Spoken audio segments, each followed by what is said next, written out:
بسم الله، وقبل أي كلام صلي على النبي الهمام عليه الصلاة والسلام. والنهاردة هنتكلم عن فيلم عبارة عن ملحمة من الأكشن والإثارة، بيحكي عن مهمة مستحيلة الهدف منها تدمير مفاعل نووي للعدو، والمشكلة إنه متأمن بأحدث منظومة دفاع جوي على وجه الأرض، ده بالإضافة إن الحراسة الجوية من طيارات سوخوي 57 الجيل الخامس، وعلشان كده بيجمعوا فريق من أمهر الطيارين، أو هم فاكرين كده، لحد ما بيظهر طيار أسطورة، ورغم إنه عبقري وعنده المهارة الكافية إلا إنه محتاج معجزة علشان يخرج منها حي. وبدون تضييع وقت خلينا ندخل في قصة الفيلم. بيبدأ الفيلم مع واحد اسمه مافريك بيشتغل طيار في البحرية الأمريكية، وبيستعد مافريك وبيركب الموتوسيكل علشان يروح الشغل، وبيكون تابع لوحدة شغالة على تجربة الطيارات الجديدة اللي بيتم صنعها، والمشروع الحالي على طيارة سرعتها 10 أضعاف سرعة الصوت. ولما بيوصل بيلاقي زمايله في انتظاره بخبر مش حلو، وبيعرفوا إن في جنرال اسمه كين أقنع وزارة الدفاع إنهم يلغوا المشروع بتاعهم، وده علشان ياخد التمويل لمشروع تاني. ومافريك بيعترض لانهم محققين نجاح كبير في التجربة، فبيقول بارني انهم للاسف مش هيقدروا يعملوا حاجة لانهم لسه ما حققوش الهدف النهائي من المشروع لحد دلوقتي. فبيقرر مافريك انه هيحقق لهم اللي عاوزينه حتى لو ده فيه خطورة على حياته، وبيستعد للتجربة بتمارين مكثفة علشان يستحمل الضغط الجوي. وبارني بيأكد عليه ان هدف المشروع سرعة 10 ماخ، وبلاش الحماس ياخده ويتجاوز السرعة دي علشان هو عارفه كويس. ومافريك بيركب الطيارة وبيستعد للإقلاع. في الوقت ده بيجي الجنرال كين للوحدة، وبيتفاجئ باللي بيحصل رغم التعليمات بوقف المشروع، فبيروح بسرعة لغرفة المراقبة وبيتواصل مع مافريك، وبيحذره ان اللي بيعمله ده هيتسبب في رفضه من الخدمة. فبيقول مافريك انه يترفض وهو ناجح احسن ما يكمل وهو فاشل، وبيمثل ان الارسال ضعيف وانه مش سامع، وبيفضل يزيد من سرعة الطيارة تدريجيا لحد ما بيوصل للسرعة المطلوبة، وبيبدأ هيكل الطيارة يسخن والإزاز بدأ يسيح. لكن مافريك بيحس انه يقدر يعدي السرعة دي ويعمل رقم قياسي محدش يقدر يكسره من بعده، وفعلا بيزيد السرعة.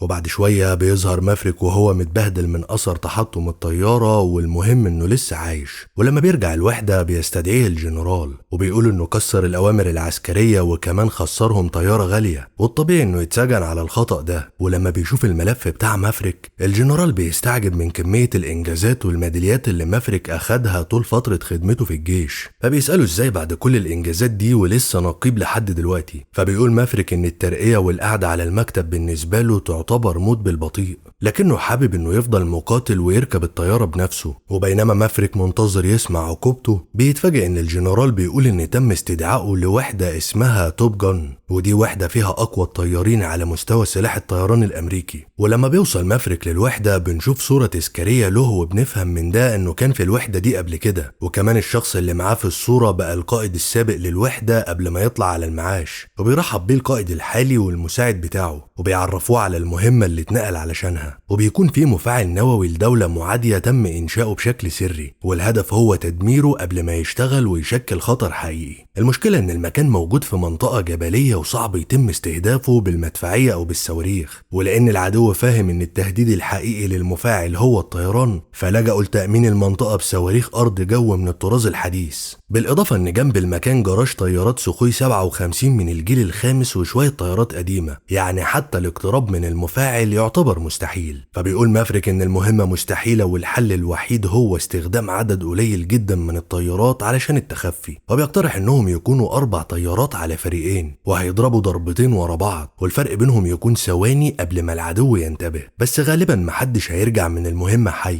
إلا إذا كان ال3 طيارين اللي معاه بنفس كفاءته. فبيوضح مساعد القائد إنه فاهم غلط، وإنه تم استدعائه لتدريب الطيارين اللي هينفذوا المهمة، إنما هو مش هيطير. وبيتعرض على الشاشة الطيارين الشباب اللي هيدربهم، وبيتفاجئ مافريك إن منهم واحد يعرفه. فبيعترض مافريك وبيقول إنه طيار وإنه ما ينفعش مدرب. فبيقول القائد إن مش هو اللي اختاره، بل حتى كان رافض انضمامه للوحدة، لأن مافريك سمعته سابقاه ومشهور إنه دايما بيعمل مشاكل وبيعصى الأوامر. ولكن آيس مان اللي شفنا صورته من شوية واللي كان صديق مافريك هو اللي رشحه للمهمة، وبيقول له كنصيحة إنه في كلا الحالات مش هيطلع مهمات تاني بسبب سمعته، فلو مش هيقبل بالمهمة دي مش هيكمل في البحرية. وده بيجبر مافريك إنه يقبل. وفي اليوم التاني مافريك بيقدم نفسه للمتدربين، وبيطلع الدليل الشامل لقيادة قيادة الطيارة اللي هينفذوا بيها المهمة، وبيكون متأكد بما انهم طيارين متفوقين انهم اكيد حافظينه، وفجأة بيرميه في الزبالة. وبيقول ان العدو كمان درس الكلام ده وعارف امكانيات الطيارة كويس، وعلشان كده هيطلعوا على ارض الواقع علشان يعرف قدرتهم الحقيقية في المناورة، وبيعتبر ان هو العدو وبيشوف هيتصرفوا معاه ازاي في التدريب. وبيتقسموا لكل جولة يطلع معاه طيارتين علشان يختبرهم، وقانون التدريب ان لو واحد من الطيارتين تم استهدافه يبقى الطيارتين خسروا. واول جولة بيدوروا عليه في كل مكان ومش بيقدروا يحددوا مكانه حتى على الرادار، وفجأة بيظهر وبيبدأ يطاردهم. وبينما بيحاول انه يستهدف واحد منهم، التاني بيدخل للمناورة علشان يساعد زميله يهرب،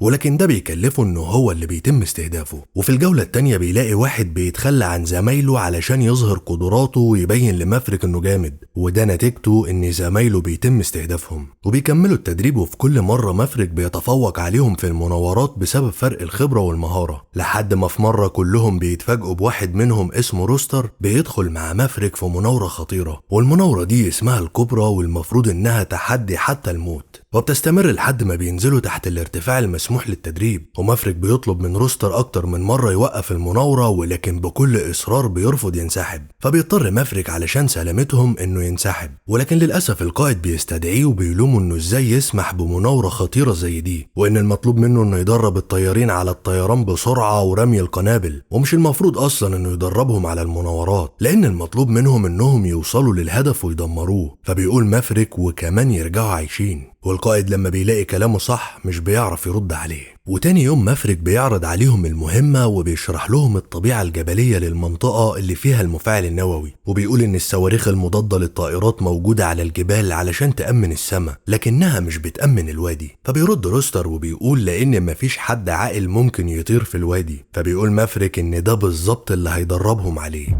ومش كده وبس، ده المطلوب انهم يطيروا في الوادي وبسرعة عالية، وكمان على ارتفاع منخفض جدا علشان الرادار. وبيعرفهم ان كل ما كانت المنحنيات ضيقة وسريعة كل ما هتزيد الجاذبية على اجسامهم، وده هيخلي التنفس مستحيل والرؤية تكاد تكون معدومة، وده لانهم المفروض يوصلوا للهدف ويدمروه ويهربوا قبل ما طيارات العدو المتطورة توصل للمكان. وبكده وقت التدريب 3 دقايق بس، ابتداء من دخول الوادي لحد الهرب، والا هيضطروا يشتبكوا مع طيارات الجيل الخامس المرعبة، وده معناه ان محدش هيرجع حي. وبيبدأ التدريب وبتظهر منهم أخطاء بسيطة بس كفيلة تنهي حياتهم وتتسبب في فشل المهمة، زي اللي بيتفاجئ بجبل قدامه وبيهدي سرعته بشكل مفاجئ بدون ما يحذر زمايله، وعلشان يتفادوه بيطلعوا لمرمى الصواريخ، وزي اللي بيطير بأقصى سرعة علشان يستعرض مهارته ومش بيهتم بزميله اللي بيتبعه، وده بيتسبب في اصطدام زميله. وآخر واحد روستر اللي بيقرر يحافظ على سرعة منخفضة، وبيكون هو الوحيد اللي قدر يوصل للهدف، ولكن للأسف متأخر دقيقة كاملة عن وقت المهمة. ومن ده بيستنتج مافريك انهم شاطرين بس ناقصهم حاجة واحدة، وهي انهم يتعاونوا مع بعض كفريق، مش كل واحد يتصرف لوحده.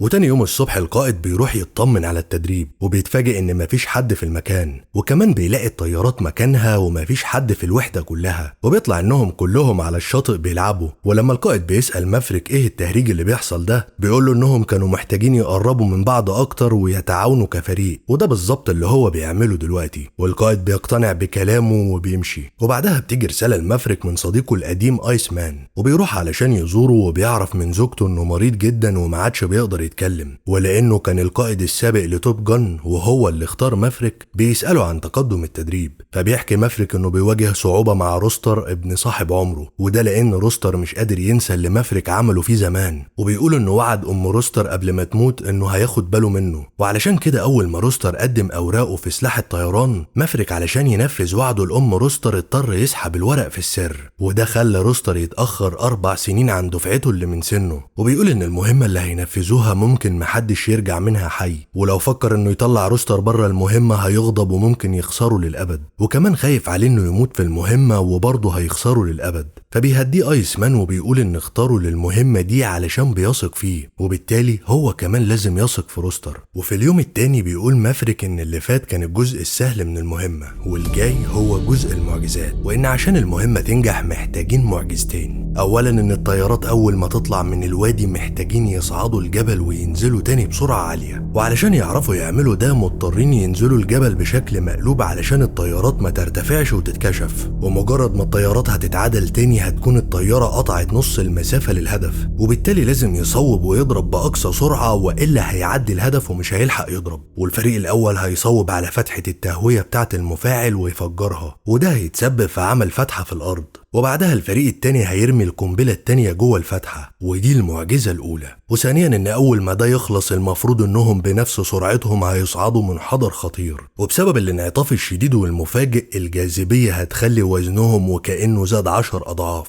في الأول هيشعروا بألم في العمود الفقري بسبب وزن دماغهم، وهيلاقوا ضيق شديد في التنفس وكأن فيل قاعد على صدرهم، وده هيسبب لهم ضعف الرؤية أو فقدان الوعي بسبب الضغط. بس المشكلة إنهم هيطلعوا في الحالة دي في مرمى الصواريخ، ولو قدروا يتفادوا الصواريخ فدي المعجزة التانية. وبيبدأ التدريب على الكلام ده، وأثناء التدريب على صعود المنحدر واحد من الطيارين بيفقد وعيه بسبب الضغط، وبتنزل الطيارة لمستوى منخفض جدا، ولما بيستعيد وعيه ما بيقدرش ينقذ الطيارة وبينط منها وبتنفجر. وبعدها القائد بيستدعي مافريك وبيحمله مسؤولية اللي حصل، وبيقول انه حط خطة مستحيلة وخلى الطيارين ييأسوا من نجاح الخطة دي، وبيقول انه تم استبعاده من المهمة. وبعدها بيتولى القائد التدريب بنفسه وبيقول ان الخطة هتتعدل وهتكون اسهل، وكمان بيزود زمن تنفيذ المهمة، وبيقول ان طيارات العدو تشتبك معاهم احسن ما يصطدموا في الجبل وما يوصلوش للمفاعل، على الاقل في فرصة انهم يتغلبوا على طيارات العدو. وكلهم بيبقوا مش عاجبهم اللي بيقولوا لانهم شايفين ان خطة مافريك كانت الحل الوحيد.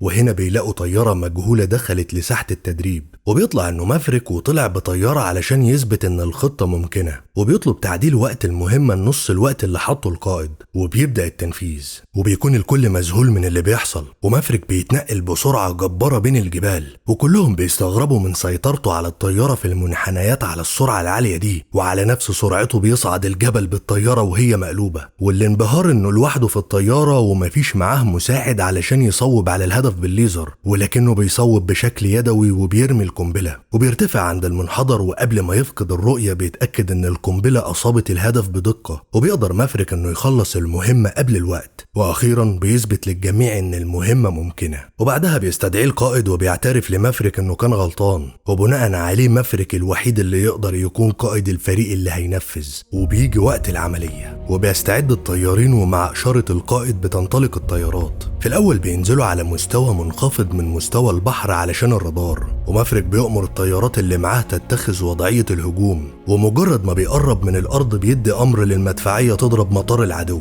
وبيدخلوا للوادي من تحت الصواريخ. وروستر أول ما بيشوف الصواريخ بيخاف وضربات قلبه بتعلى. في اللحظة دي الرادار بيلتقط دورية طيارات للعدو قريبة من المكان، واللي أول ما المطار بينضرب بينطلقوا المكان المفاعل علشان يحرسوه. ومركز المراقبة بيلاحظ ان روستر والمساعد بتاعه متأخرين كتير، واللي بيكون في الوقت ده مرعوب ومش قادر يسيطر على خوفه. ومافريك لما بيسمع القيادة بتنادي على روستر أكتر من مرة بيفهم انه خايف وبيهمس له على الراديو زي ما أبوه كان بيشجعه زمان. وقتها بس روستر بينطلق بأقصى سرعة ناحية الهدف، في نفس الوقت اللي مافريك بيكون وصل لمكان الهدف. والطيارة المساعدة بتصوب بالليزر، ومافريك بيضرب وبيطلعوا من المكان، وبيتم تفجير الفتحة بمنتهى الدقة. وبيكون روستر وصل هو كمان، ولما الطيار المساعد بيجي يصوب بيلاقي الليزر عطلان، وبيضطر روستر يصوب بشكل يدوي وبيقدر يصيب الهدف. ومجرد ثواني وبينفجر المفاعل بالكامل.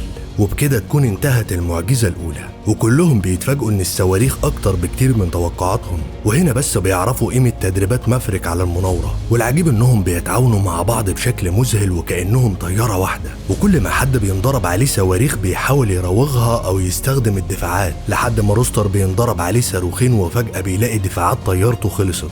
وقبل ما الصواريخ توصله بيلاقي مافريك بيحميه بطيارته وبيتخلص من صاروخ، وده بيكلف مافريك ان الصاروخ التاني بيضربه. باقي الطيارين بيبلغوا القاعدة ان مافريك اتصاب وبيطلبوا الاذن انهم يرجعوا علشانه، ولكن مركز المراقبة بيبلغ ان طيارات العدو رصدتهم وانطلقت في اتجاههم. والقائد بيلاقي نفسه في موقف صعب وبيضطر يتخلى عن مافريك علشان ينقذ باقي الطيارين. والقاعدة بتطلب من روستر اكتر من مرة يأكد الامر بالرجوع لحاملة الطائرات. وبعدها بيفوق مافريك من أثر الوقعة وبيتفاجئ بهليكوبتر للعدو وصلت لمكانه، وبتجهز الرشاش علشان تقتل مافريك. وبيطلع ان ده روستر عصى الأوامر ورجع علشان ينقذه، ولكن بسبب انه ارتفع بالطيارة الصواريخ بتضربه. ومافريك أول ما بيشوفه نزل بالباراشوت بيجري في اتجاهه، ولما بيوصل عنده وبيطمن عليه بيضربه وبيقول له انه ضحى بنفسه علشان يحميه وفي الأخير جاي يخاطر بحياته. فبيقول روستر المهم انهم عايشين، وبيسأل مافريك عن الخطة اللي هيخرجوا بيها. وروستر مش بيصدق ان دي الخطة، لانهم كانوا خايفين يواجهوا طيارات العدو بطياراتهم المتطورة، ودي طيارات من ايام حرب فيتنام، وبيستغلوا ان المكان متغطي بالدخان وبيجروا لعند الطيارة. ولان روستر عمره ما شاف الطيارة دي قبل كده، مافريك بيشرح له يعمل ايه علشان يشغلوها. وبعد ما الاتنين بيتحركوا بالطيارة وبيستعدوا للطيران، بيكتشفوا ان الطريق متدمر من وقت ما المدفعية ضربت. وروستر بيقول الطريق قصير جدا وكده الخطة دي باظت ولازم يفكروا في خطة تانية، ولكنه بيلاقي الطيارة بتتهز وبيتصدم ان مافريك بيطلع الأجنحة. وبدون مقدمات مافريك بيستخدم أسلوب قديم وبيخلي الطيارة تنطلق بضعف سرعتها. ومجرد ما الطيارة بتكون في الجو، روستر بيشغل اللاسلكي بتاعه، وفي القيادة بيلقطوا الإشارة بتاعته على الرادار، ولكن بيستغربوا انه بيتحرك بسرعة الصوت لأن المفروض طيارته اتدمرت. في الوقت ده مراقبة الرادار بتبلغ انهم لقطوا إشارة لطيارة قديمة جدا بتتحرك في اتجاههم، ومجرد ما بيسمعوا موديل الطيارة بيعرفوا ان مافريك عايش، لان مستحيل روستر يعرف يسوقها. وروستر اثناء ما بيحاول يلاقي مكان اللاسلكي علشان يتكلموا مع القيادة ويطمنهم، بيلاقي طيارتين شبح من الجيل الخامس جنبهم، ومافريك بيقول له يهدى لانهم لو اكتشفوهم كان زمانهم ميتين. الطيارة الاولى بتقرب منهم وبيعمل اشارات لمافريك، ولما مافريك مش بيفهم الاشارات، الطيارة التانية بتتخذ وضعية الهجوم. ومافريك بيقول لروستر انه لما يعطيه الاشارة يشد الحبل اللي فوقه علشان الكرسي يخرج من الطيارة. وروستر بيعترض وبيقول انهم ممكن يشتبكوا معاهم، ولكن مافريك بيقول قدام اسلحتهم الطيارة القديمة دي مش هتعمل حاجة. فبيقول روستر ان السواقة فن مش عن وان الموضوع مترتب على الطيار مش على الطيارة. في اللحظة دي بس مافريك بيضرب الطيارة الاولى بالرشاش علشان تعجز عن المناورة، وبيسمح للطيارة التانية انها تستهدفه بسهولة. واول ما بيضرب بيسحب الصاروخ في اتجاه الطيارة المصابة، وبتفضل الطيارة التانية ورا مافريك، وبرضه بيسمح له للمرة التانية انه يستهدفه بسهولة وبيضرب عليه صاروخ. ولكنه بيتفاجئ انها كانت خدعة من مافريك، على اساس انه بيرتفع علشان يتفادى الصاروخ، ولكنه في الحقيقة كان بيستعد علشان يلف ويصوب عليه. ولانه اول مرة يشتبك مع النوع ده من الطيارات بيتصدم من قدرتها في المناورة، وبيرجع تاني في مرماه ولازم يتصرف. فبيلجأ لحيلة قديمة وبيطير بين الجبال علشان التضاريس تشوش على رادار الطيارة الشبح وما يعرفش يضربه. وفجأة مافريك بيفتح الأجنحة على الآخر، وده بيبطأ سرعة الطيارة تماما، وبيعرف يجي وراها علشان يضربه. وبيحاول أكتر من مرة يضربه بالصواريخ، لكن نظام دفاع الشبح متطور جدا والصواريخ بتخلص. فبيلجأ للمهارة في التصويب بشكل يدوي، ومع آخر ذخيرة موجودة بيقدر إنه يصيبها، والطيار بينط منها وبتنفجر أخيرا. وبكده يكونوا خرجوا لسطح البحر وما عادش باقي إلا القليل. ولكن فجأة بيسمعوا صوت إنذار في الطيارة، وبيلاقوا إنه قدامهم طيارة شبح تالتة، وبتكون كل الذخيرة والصواريخ خلصت، وبتبدأ الطيارة تضرب عليهم صواريخ. ومع أول صاروخ بيستخدموا آخر دفاعات موجودة في الطيارة. فبيقول مافريك إنه هيرتفع قدر الإمكان، وأول ما ده يحصل روستر يشد الحبل علشان يخرج من الطيارة. وفعلا روستر بيعمل كده، ولكن للأسف بيلاقي الحبل مش شغال. وبعد ما بتكون نفذت منهم الحيلة، مافريك بيتأسف لروستر إنه حطه في الموقف ده وما قدرش يحميه. وبيكون ده طيار تبعهم وبيطمنهم انه مسح المنطقة وهم دلوقتي في امان. ولما بيوصلوا عند حاملة الطائرات، مافريك بيعرفهم ان طيارته متصابة وما فيهاش عجل للهبوط. وبعد ما بيقدر ينزل بسلام بيعملوا اجراءات السلامة تحسبا ان الطيارة ممكن تنفجر. وبعدها بيحتفلوا بمافريك كأسطورة بعد ما حقق المستحيل واضاف لنفسه ارقام قياسية جديدة صعب حد يكسرها من بعده. وبيخلص الفيلم على كده. ما تنسوش تعملوا لايك للفيديو لو الملخص عجبكم، ولو حابين تشوفوا الملخصات اللي هتنزل بعد كده اشتركوا في القناة وفعلوا جرس الإشعارات، وسلام.